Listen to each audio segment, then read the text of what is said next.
If there's one thing Apple hates more than anything, it's admitting they made a mistake. But this time, something unusual is happening. With the iPhone 17e, Apple is quietly fixing one of the most frustrating decisions they made last year. And trust me, even Apple users who defend every choice had a hard time justifying this one. Remember the iPhone 16? No MagSafe, painfully slow wireless charging, and compromises that didn't make sense in a world where mid-range phones were getting faster, smarter, and more convenient. A lot of people skipped it, and Apple noticed. They realized they had to do something. Now, leaks about the iPhone 17e show something very interesting. Apple isn't trying to shock the world. They're not pretending this is a flagship. Instead, they are making a strategic, calculated move.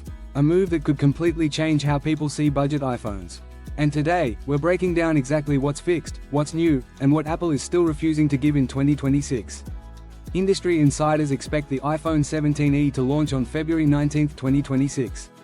Just like last year, don't expect a big keynote, flashy stage lights, or dramatic reveals. Apple is keeping this low-key. This phone isn't about hype. It's about value. It's about being the smart, reliable, modern iPhone for people who want the Apple experience without paying pro-level money. The biggest change this year? Charging. Finally, the iPhone 16 maxed out at 7.5-watt wireless charging. That's slower than many budget Android phones from 3 years ago. And skipping MagSafe entirely? That was a deal-breaker. People hated it. Reviewers roasted it. Even hardcore Apple fans admitted it was unfair. Now, leaks suggest the iPhone 17e is getting full MagSafe support. Wireless charging speeds are jumping to 25 watts. This isn't a small upgrade. This is a real-life improvement you can feel. Faster charging, better temperature control, more efficiency, and access to the full MagSafe ecosystem, wallets, stands, battery packs, power banks, car mounts, all finally compatible again. This alone puts the 17e miles ahead of the 16e. By the way, did you feel the need for MagSafe on the iPhone 16? Let me know in the comments. For many, that was the moment they said, "No thanks, I'll upgrade later." But the upgrades don't stop there. Apple is also introducing a new in-house modem, the C1X.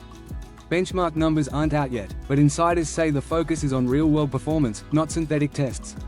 That means stronger connections, fewer drop signals, better latency, and improved battery efficiency. You'll notice it when stepping into an elevator, walking through a busy market, or traveling through weak network areas. Your internet won't freeze, apps will load smoother, and calls will stay stable. This is the kind of improvement that changes daily life. Design-wise, the iPhone 17e keeps the single rear camera. No dual camera this year either. But the front is where Apple is making a bold, symbolic move. The iPhone 17e is expected to finally ditch the notch and switch to the dynamic island. This is huge, not just because it looks cool, but because it instantly removes the budget phone feel. Music controls, timers, calls, navigation alerts, live activities, all become smoother, cleaner, and more modern. Honestly, this might matter more than any chip or battery upgrade. Buying a phone isn't about numbers. It's about how it feels the moment you turn it on. The notch made the 16e feel outdated. The dynamic island fixes that. One change alone makes the 17e feel like it belongs to Apple's current generation, not the past. Combine that with the A19 chipset, long-term iOS support, and Apple's ecosystem, and you get a device that doesn't chase spec wars. It's about the daily experience. Smooth apps, better battery efficiency, clean design, reliable connectivity, faster charging, more ecosystem features. This is Apple at its smartest. Not louder, not flashier, just strategic. That's why the iPhone 17e could become Apple's most popular budget iPhone in years. People don't want the highest specs. They want a phone that feels new, looks modern, charges fast, and works for years. So, are you excited for the iPhone 17e?